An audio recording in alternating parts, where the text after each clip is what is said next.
This presentation is on the United Nations post-World War II by Nicole Ogilvie and Michaela Santos. History of the United Nations. Begin with, the League of Nations ceased its activities after failing to prevent the Second World War.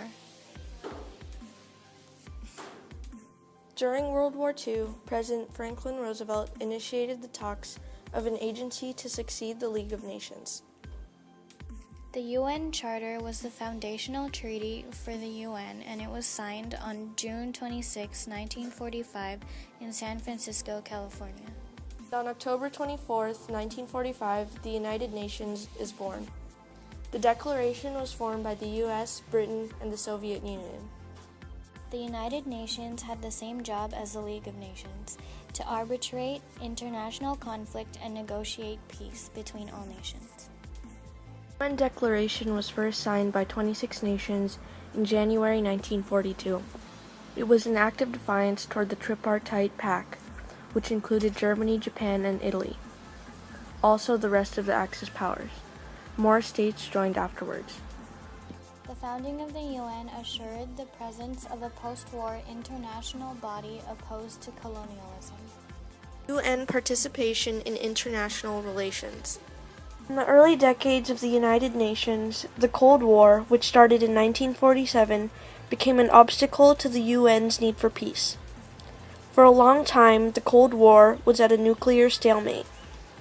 It also approved the creation of the State of Israel in 1947. This politically, economically, and religiously affected the land in which the Arab Palestinians lived on. The UN was not as heavily involved in Europe as other countries. European peacemaking operations for Europe were mainly seen in the 90s during the Yugoslav, Croatian, and Bosnian wars. Today, its headquarters resides in New York City. It consists of 193 member states and 2 observer states. Its Secretary General is Ban Ki-moon. Deputy Secretary General is Jan Eliasson. General Assembly President is Sam Kutesa. Economic and Social Council President is Martin Shajdik. Security Council President is Dina Kawar. And its UN Charter was signed 69 years ago today. So, why is the UN important? Well, its main goal is that the world live in peace and justice. It deals with matters of economics, social policy, human rights, and culture. For example, it is responsible for eradicating polio in Africa, which is a social issue. They also help with debt, which affects a nation's economy. The end.